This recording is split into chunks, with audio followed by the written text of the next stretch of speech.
Bradley Foundation i channel clear tu te i chebe ule pu kela misa Mizoram Blind Society ne na kan kom na episode 3 disable RBWD rules te act te kan phang to kin kanan thiar ve ni atun hi episode 3 na ani a zo na zo tok tok panga ama sa in Mizoram Kausan te na social Sunday kan man dan hi adik tok itiam TikTok ti chuanin TikTok lo han ti photi la chan chu social Sunday hi kum tin kan manga helai hi nia soi thui ngai chi nia chan chu he le chen kan manga he le chen kan practice a engwangin nge an va phun chiar ve he ai han man dan tu ren ting nge mo om chong le thil pek te kan pe a an van lom har ve mo de min ti mai theya chu hang chuan soi fia anga ya chu rei lu tu la na soi fia tum ta ida ne kan thel hian social Sunday hi kum tin kan lo mau thi na Presbyterian a chuan uluk devin a thena an manga ti khan a mang lo par pon om lo an ning chuan an mang de fe kan ni chuan Salvation Army hi chuan a than pa in social Sunday hi an mang lu tum lem lo an ma ni ka social work we tu ten ni deuh der hang khan khami pi kha chu mang lu tum lo adang zong hi chuan in an mang tlang pui ta ni ta chuan in tu na Mizoram Kausan hawina social Sunday kan man dan tlang puya chuan khami nia khan roi ban lo te chung chang Kausan upa tu emo kha thu soi tu kan ruwa ta ani khan thuwa soya ani lo le pastor emo khanin thuwa soya mun thai khata chuan khami lama hretur deu Kausan upa ni khel lo po kha an lo roi te po ani ve tho chuan poisa te an khon khom ma khami pual khan poisa an tho khom ma khami poisa tho khom poisa tling khom kha an va pele mai thin ni ti chuan a then a petam deuh te khan ti tha an in ngaia kan in ngaia chuan a petlem deuh te khan ti tha lo deuh an in ngaia chuan mang hle thei lo te a poisa lam pang pe mia lo le eng ma thil pek pe mia lo mang zo te kha chuan ti tha lem lo an in ngaia chu tu na kan man dan tlang pui ni ta ni a mai ro chu kha adik tok lo wa kha sum le pai kha kan du lo ni lo sum le pai kha roi pan lo ten an ma mo lo ni lo an ma mo lu tu ni ma se la kha ai tha zo o mani chu social Sunday kan man reng hian kha sum le pai in pek lam pang kha chu kan ti the ani chuan ti thawila apoi lova a thale ya ter ko polan thil dang ti thul chuang lovin atiang deuh khan adang ti thul chuang lovin kha se kan ti the chuan a tha tin kan ti thei lo ani pon poi lo ngai tai la kan ti tur poi mo ber jok chu kha social Sunday kan man na khan kan veng chunga rol pan lo om anom lo kha ati ra tangin lo zong chuakila ti chuan an omani chuan khang mi te kha thu soi thean ni chuan thu soi na hun pe ila an ma ni du zong a pathian thu ren run po ngai chong lo pathian thu sarman dup po ngai chong lo an ma ni du zong eng emani soi na hun pe ila chuan chu tiang nga hun mang thei chin ni lo chuan a then chu zai thiam te pon lo ni mai theya zai thiam ani chuan zai na hun te pe ila item ruat sak hrim hrimela item pe ve hrim hrimela ni chuan chu tiang ti thei an om lo ani chuan roi ban lo om tho si a kha tiang item ni thei chi an om lo ni chuan a hmalama te thut ti rila ti khan khamini a khan thingpui te in puin emo ama kom na khan ila enge veng chunga har san na nei enge veng chunga mamo anei tin eizon na te po kha englam pange amamo enge ati thei zong khatiang kha zo tila khami a eizon thei dan tur le a khosak thei dan tur kha ko muila chumi konga chuan Kausan te khan tangkai na anei si a khati khan ama mason dan tur kha ngai tu sakila biat in he ta episode 1 lam panga kan soyam du tho khan biak in aron tlang ne theina tur le pathian lama atui theina turin biak bu aron loi theina tur lam pang kha ko huila tin ati sa ei zon na ani tin nun ei zon na tur hrim po kha khami ni a khan ngai tu sakila he dani na asoi te po hi atakin man pui tumila chu chuanin atam chung nun a siam thanga mi pa nga ya a chuanga tin ama po kha to thana atlatum sotanga tikhan alo nom don ta ni ma se chu tiang chuan tu na kan kal pui dan tlang pui a chana dang si lo sum pe tha ten ti tha kan nga pe thalo ten ti thalo kan in nga ya khatir wat kha chuan a pe thei lo tan rol ban lo ta na tang kai na nei lo an in nga ai ma ya ko han chen khat ten khatian lo hmang ve lo in chuan ke ni veng chu ke ni ko han chu khatiang po kan ngai sak lo an tim ma ya chu chuan kan ngai sak lo sum le pa ya kan ngai sak thei lo ani pon sum le pa wa ngai sak chu chu tiang ngai ran lo an pe a an manga atam pon an manga ral mai re dai lo ma se kha an ma ni mamo le har sat na an va zo an ba thia thiam puya khatia an va kom chuan kha khan an dang chung nun asiam thazok thin ni chuanin royal ban social sunday kan man na pong a hian ti dan thla kila mai kum khan mka cha te po lekha kan pe a poime general conference an nei huna lo soi chok du te point he ek chapter khat pe khata khani ko thran chau ani chong lo NGO lian te po a huam vek ni khan ka sia kai chon huam ve ke social sunday kan ti khan ko thran kha kan han target deu ni mai ko thran an dan alen deu pa min we me na ma po khan a huam ve ka hei chu episode 1 lam pa khan kan shoot te le bo ka chen che to lo wa kan lo shoot te ni fe chon angai kan soyang ti kha kan lo deu wa khan na sei lu tuk lo ani mai ya we me a hian man kum po khan an general conference ti thur khan chapter khat vel kha kan pe a tin sare son ni lai zan lai bu te po khan man kum khan roi ban lo cha he an ron te la ti khan zir ho alo ni a chutiang chuan social sunday a po hian a than pa a kan ni lai zan thu pu ya te kan tel thei vek lo ani point kham ni a khan he ek a poi mo lai te po hi chiar chuak nge nge ila chu chen khatin bia ina ek han chiar te chu a pathian thu lo em mai kan tin mai the ani na taka chuan bible le he ek hi ai fat lo om je chu mihring dik taka kan kal thei na tur han ta ni bible pon dik taka kan kala duwa fel taka kan kala du chu tin ni wa chuan ai rile vek hei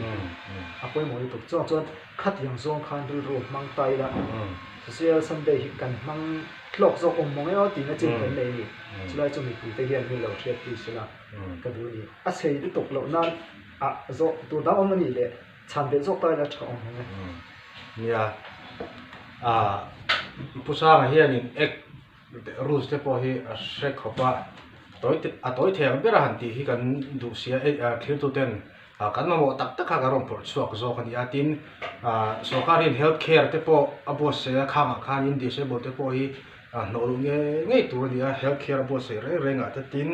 rehabilitation te po NGO te kal tang te le sokar kal tang te po hian siam tu ni maro chu heng hi kan ram ina poisa ane te hianin kan la bei tham em wangin kan la nei chho thei lo heng te po hi malang tu lian pui mai ni in ka sia tin chung te na an lo en kol thei vak lo te tin mania chung te po ni to lo te kha tam tak i te ba mai po hian ka sia ni chung te chu homa ten han da le ringota homa kha nin alai fa kha a thim do lu ko ni chu wang chingin a ran pa rehabilitation te po hi siam sakhi an cha om le mai kan ta hianin a thador le mai ti po kha ngai to na kan ta kha ni han soi sa do du in em rehabilitation na ma ka nei le tuk lawa khada khan ne a chip cher khom mai a hetia kan han soi fak ai ha chon khatiang ai ka hian ai inject toi si a tinan insurance chungchang te khatiang a case chungchang vel pe chu ajiak thui lu tuk si lo chuang chuan nakina adan bu department zong ale police department lama te po pe ka khatia ti kha thazok te pon ka sia a chuwang chuan tu na kan han soi hi chu atlang puin ni china an soi ang khan hemi a ek han a ek hi chu om sa nia a ek han in riat li tuk lam ai ma chuan a ek tin a tum ni tho si le kan man thei tu na mi oh tu na kan practice thei ho kan man thei hang nei tu han in riat hi kan tum ber ani a silai te chu ale hey insurance scheme te a oma insurance te po atitu company te anom chunga chon disabled insurance te po hi also takin anti ve thei ni tika kan soi zum sunga tin ni discrimination disabled ti tu da na te po to kan lo te kha kha din ni chi ka soi episode 2 ka soi ang kha din nai kan bul na ya police ani emo NGO ani emo kha din report vat me tur ni a i kan har sat na kha na sa takin em har sat na po kan to hi disabled ta chuanin alo na sa vek ani ti ka soi tu ana sa vek ka chuwangin kan bul nai commissioner ani emo police outpost ani emo NGO ani emo khalin han reports sakila ka in anma ni ani report thelo ni pon kan thadom te kaltang te pon kan thadom ten report sakila ti kha kan soi lang le du ani ati chuanin skill development hi ke ma pikhen kan soi lang tan lang to hei Bravely Foundation hi adin disable na thok thailo ani emo na thok thei po alo ni thei disable te hi sokar na le hetiang le ka thiam te hi atam le ka thiam lo hi atam so kan ni chuta chuanin skill development apoi mo le food processing te tin akuthem thiam na te tin na thok thei mi alo ni thei chuanin atan school taxi te mo rickshaw te mo hi atong kai don vi mi ka sia aman khal lo ma se mi dagin an khal chua sakanga tikam hlo te ni kata school taxi a phei chuanin ani tu ten cheng zanga kar khata cheng sa khat zanga ta ka khata voi thum ten tlang thei ta tianga khanin school taxi te le sak tai la ti chuanin disabled na thok thei lo tan khan hlok do de me mani i chu wangin Bravely Foundation hin ma na sa takin ro lak chho zel atuma tin Bravely Foundation chane kan soi tan Bravely Foundation kan soi ta lo lo a disabled chau hi akop chuang lava mei thai har sa te nu le pa nei to lo te i nu le pa dam si an talent hai chu sak ngai an si te mi tai ma tak tak te po he hianin he foundation hin huwa mani ti lai kha kan soi lang le zoi du ani ti chuanin zona top lama tu hi athoi lo tura ka ngaya state commissioner kan na ya i cha tla hianin state commissioner tu na bi ni chu lo state commissioner ni na an na tho tu ati le ti lo tu te mihan chan sak le sela state commissioner kan ti hian tun chung hi roi pan lo chung chang soi kan nia wang hian disable commissioner ani ti khamilo riat sakula kadua ni te hian chanchu commissioner sang an oma state commissioner sang an mo department ina hian khamilo ngai pot saklo ula disable commissioner na tho ole ati tu adiuti le power hi oma dana chiang ta hian zia ka point sari lai zia ka amai ro chu a point zong chu a khip thepin kan nun ta lang kher lo nga a chan chu kan nun ta lang te ani point tam tak chuan hin lo ngai thali ama ngai chung che siang don chung lo mo ani chuan a pu khai ngai ko sa thei zo ka chulai chu hil ro om sela ni roi ban lo heng roi ban lo dan a ti kan in zir tira roi ban lo ek kan ne ani ti te kan in zir tira chu kan ek chu ke ma ni main a complete thei si lo wa ke ma ni main kan ti zo thei lo kan hum hal thei lo wa kha ek nuaya kan har san na sang kan chen na tu commissioner roi ban lo ta na ho tu kan ne ni zorama state a hian commissioner kan ti a central chief commissioner kan ti a alam to in CCPD te po kan ti a chu a oma chuan central chief commissioner thu nei na le state commissioner thu nei na hi a in ang reng ani amai ro chu chief commissioner chuan central ani maya state ami chuan state a chutiang chuan mizoram a hian tuna hian piban lal tiki side of it kan commissioner ani pathum kan nei to mi kha pathum kan nei to a masa bera kha pi sai reng pui ni a data pulen thara ni a ti chuan commissioner ti tur a hian dan bu section number 40 section number 80 a en zia ka section number kan ti khan dan dang ni loin he RPWD 2016 a ani ti ko kha lo thil ta ula ta chuanin commissioner chuan central atanga poisa local hi engata na man nge ani ti hi en fia turani ni tani chu Mizoram Sarkar a hian kumtin budget an siam rual hian kha roban lo en kol na tur sum kha central atang kumtin seson thara hian a local ta thina chu engata na siam nge roban lo tan man ani en ti kha commissioner chan ai en turani tula hian tun malama chuan kan commissioner te hian khami chung chang ka an en fia dem lo ni na langa chumi sum lo kala chuan heng rol ban lo blind tan chuan matric pass chin employment office a va in register atanga kumthum aradin unemployment allowance dong thei ti ani la chu social welfare department atanga don tu ani ta a chu unemployment allowance ani chuan na a hmu ma zong don tu ni ong takani chu ti ni mek lain tu na kan kal pui da na chuan kumthum atinin tikhan adong tran ta a kumhi azona adom chuan adong thei to lo enga tinge katia midang dong lo tek tan khan chan som si lo wa min selection kan clear chulai taka chu thil fel ni in ka hrelowa ani le so kha na thokho hi sumina dai lowa selection in kal ro ta sila an duang ni chuang chuan unemployment law san de te chuan sarkar na hulote le khathiam na hulote matric pass chin va in register te ta na don ani awa min na an hmu ma zong khadon tur ani mai ni chu ti ni ne line selection kan kal ti thia dik lawa hei hi an chon lam ber chu sum om lo wa an ti ber ta ni chulai ta ka chu kumtin aram population within sum local si a enti ni adai lo ti kha hen te hi commissioner ina a en tu ji ami choni ta ni ti chuan blind pension ti te oma tar pension ti te oma chu blind tar pension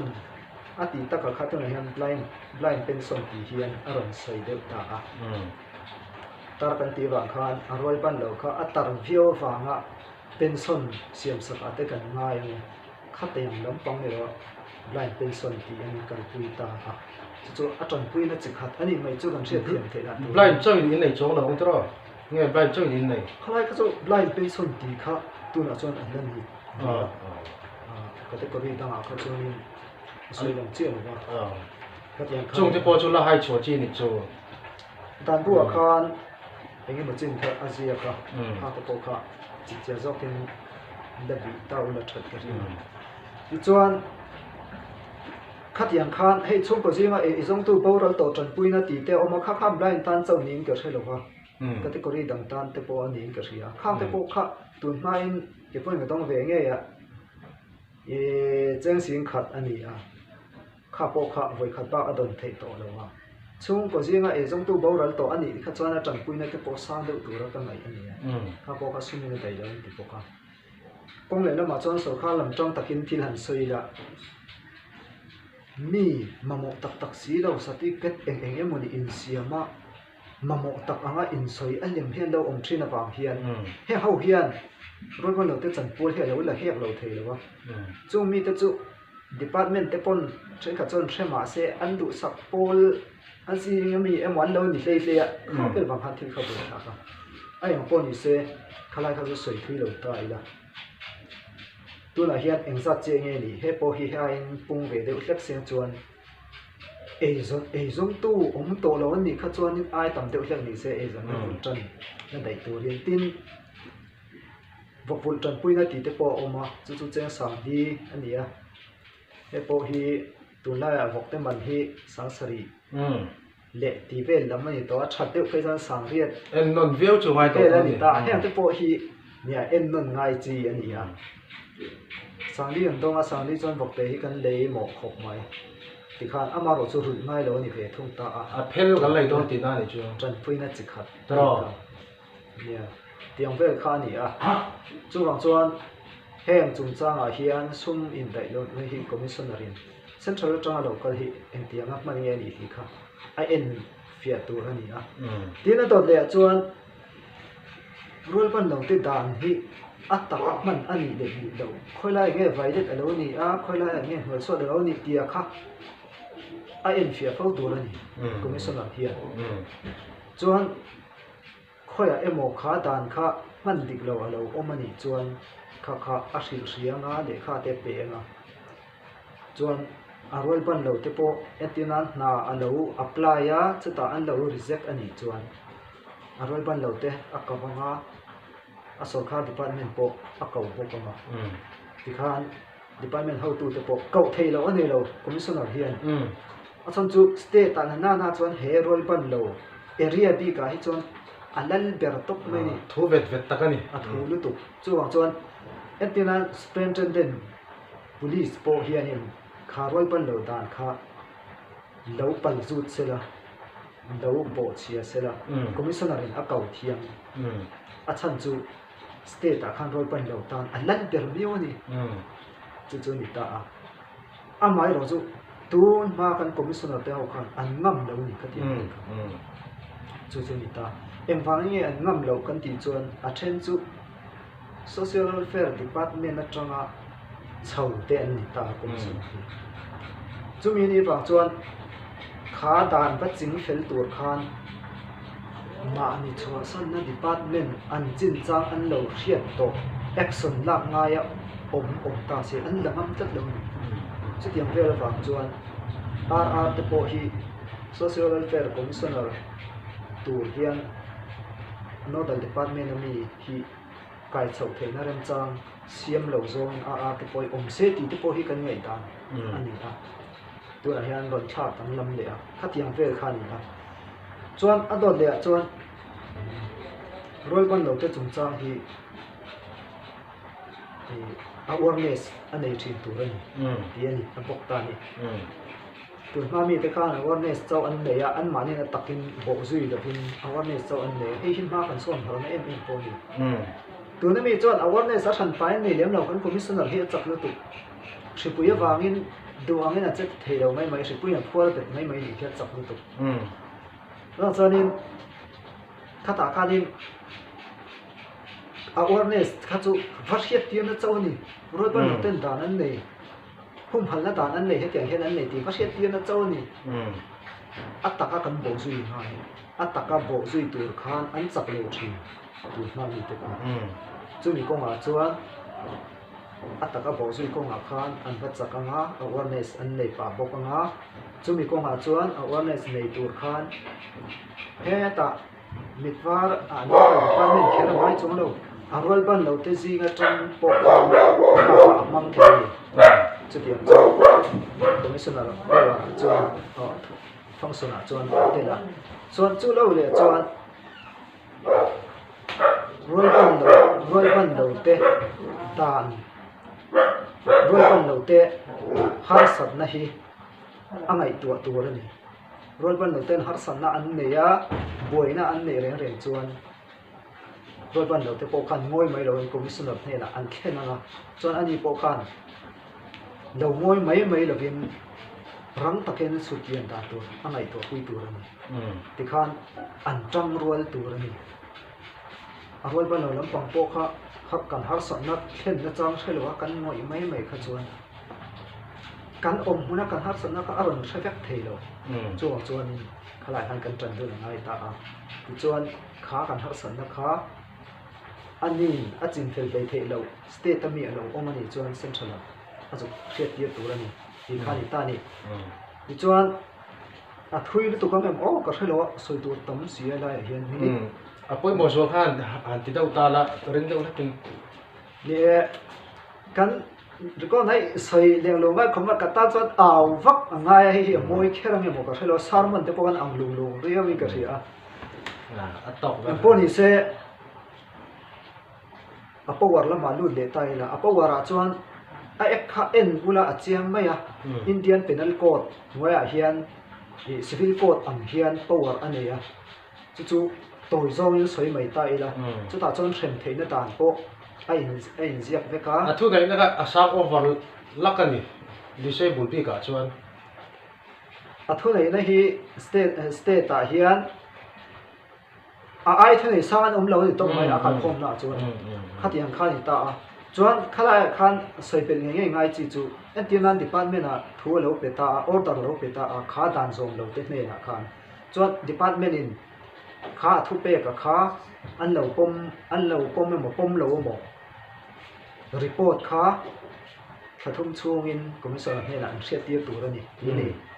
chú section number 81 à anh ziak thì chuan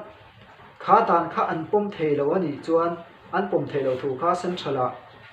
khá thum chung in ăn siết tiệt tu anh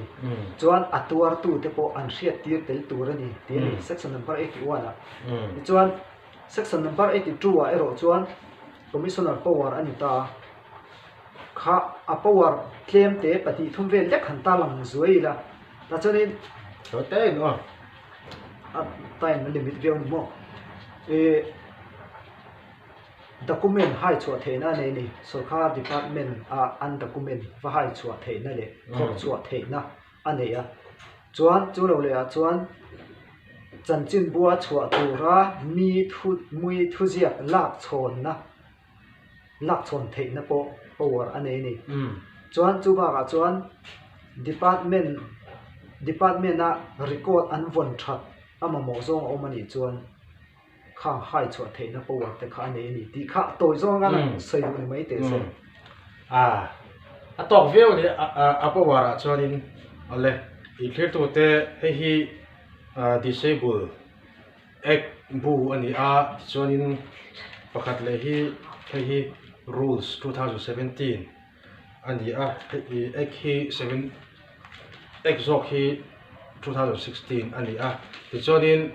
disable commissioner chu Mizoram a chuanin disable ta chuanin athu ber lor lakani kan cha chani ti te pon isoila adik ber ome chuan zo na top lampang zo taila episode 2 le uana disable te sarkar ani emo NGO ani emo mi puiten ani emo anti tu kan lo soi kan soi nem ta tura chuan disable te het ege kan ti ve ngai ta helai he poi mo khom mai kan right kha ama salma khan kan an soya right kan nei thu ding na chan vo kan nei thu ka kan soi trewa chuti rualin ke ni lam point ti tur kan nei ve dan re nga chuan right a oma duty a om ti kha shaphat mai la roi ban lo ten ti tur kan nei chu kha kan chan vo wa cham tur khan theina kan nei em katling em ti lai kan in tu ngai chu da chuan voi kha chu nau pakhat khanin na di le tuma application the lu atang to khan ka chu te kal man om se o ti than to mai ni khatin kha ka pom lo khatin kha an ti dan tur ani lo ke ma ni khan sarkar kan to ton ni chon ke ma ni kha kan kal tang ang theyang amin ke ma ni kha kan fa in ma kho tur ani kan fa kal tur ani an mu ngai lo khan lak ring lo chu tiang chuan kha chu en tir na kan pek mai ni ta khatiang khan ke ma ni khan lak ken kan om tur ani chen khat chu mi pa ngai a ti kan du box hi mi pa ngai a ti hlei thei lo bol tak tak hi kan om le thin hei thalo hetiang chung hian sarkar ek noya injam mani se sarkar han namin pe don lo e zon namin siam sak don lo chuan hei sarkar na a chau kan soi lo mi mal NGO noya po fa in to ni la mi pui pan tlang ina min tri dan tura kan tu ani chuan ke mani po kha mi pa ngai kan khos sa tur ani ru ngai to na kha pa ngai takin kan sem tur ani chuda chuanin thiam na nei lo kha chu sarkar an ala don si lo wa chuan thiam na nei tur po in roi ban lo te hi thiam na sang zo zir tura ngai to na kan sen so angai a mi lak tura kan thiam ma mi lak tura ru kan sen ngai kan in char riam ngai ni ti khat tôi zo in khalai zon ka soi tamai la yeah zo bin na teo chu mi na kan va chhuana te min lo hre thiam bik lu tuk tur anga in ngai na te kha i thilong be thei nia kha i kha tianga khanin kan thei ram solin mi pa ngai kan ni na lai kan har san na chi khat kan nei ve ni maya chu ta chonin emi ka ti se bul bik ti lu tuka in til to na te nei rawin ke ma ni ina kan har san na ni maya hei chu kan ti se bul na ani maya kan har san na pakhat ani ve mai ni chu bangin chu ti lo zongin mi da mi in sia thiam tir tum tlata khoi na ang zo kan kal hi a hlom le tling ka tia ti chonin zo na dang om chia to chu lo na enge a to khana han soi zaw du te inayam nia atom na chuan khalai kha nia kala soi zo lo deuh hleka lon te kha ma da han sem waka a ti chetu te po ka di se bu te po kha kan ni le a lon chung changa po hian ani sin lelama chuan ke mani thiam lo asom kha lam pang po chu thiam lo na chin chu nei tho ma se ke ni pang duty bok hi kan hlen lo le thin a chan chu kan thiam pa pakhat chuan lon a la ve a irul zo to yam katia karul dai to an mani zokin arul hun ala thleng lo min ti wangin kan da ngak zo kan ni atia ma se chu mi nu loka chuan lon rule tha ho a wat kha an pe ni fa pa hola khan chu da chon chu ka thian pa rule tha ni in soi po chu a minga lam le si lo chu wa chuan a rule tha lo ni ka ringa ka soi tum jok tak chu ke mani ham than na poi ke mani hian kan ti che thina thai khatin chulai chu poi mo lon so kharin lon man tlong zokin apung tlem zokin min pe se kan tia alak lai chia kan ria kan tiu tia bok kan boi le thi kan rule thalo lon chu lon ani a rul tur ani so kan rul that lo wangin tuna po hen kan lak thei lo pha hit na poi cho rin om na kan tla cham kan tiu tia hen kan tla cham lu tuka hei hi pakhatin alo po chiat chuan kan vai ton le thin helai hian sarkar po ka mo chiat dewa mani po khan social welfare department a po ka kam khat deuh nge a enga tinge a hrim hrimin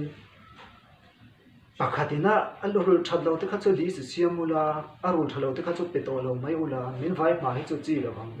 mit var po hi mi pakhatin dan a po chel wang na vem pumin hrim thi ni la dik don ni ta tia ani po khan soi ngai na chian hre lo wa bem lam pang po kha ti khan ka ti chu dik chia po kha chu ti rualin ke ni lam pang po kan thiam lo kan dik lo na wangin mi tam tak kan block thei ni ti lai kha khan soi be ni mai te so khul min tai ni lo pa lang sustainable development ang daw khanin kan nuwa low accident disable ro ni chole turte po hi itu ma hian kan soi lok thei lawa han ti ang te tan khani kan no ping ta fek mai ni chuwang chonin ngun thuk taka kan ngai to te po a thain ka she a ti chonin hei po kelam hingsa ma hi episode 1 2 3 kan in kom the ka lom le maya khai akim lo ni ek le arus te po akim lo viwa ma se mi pui mi mirina kan siat thei tu na tan te le kan man ha mai thei tu te kha ga ran soi in ka than tar lam ani ti chonin mi pui mi mir hian Mizoram pi ka chuan hen disable ke ni disable te hi min en contra kan ti fiau kan lo hle maro chu hen a thalo claim song te po hi an lo om ve chung awang te chuanin thalo na za ri chu alang sara maro chu atopa an khai khop nei chu disable te min en contra ni mi pui mi mir hian ti kha kan soi lang du ni sela ti chuanin hen kanin kom na te hi hlok pui tam tak lo om se milo subscribe sapin milo share sap zel donia tikha kanan chale tu ani kan lo me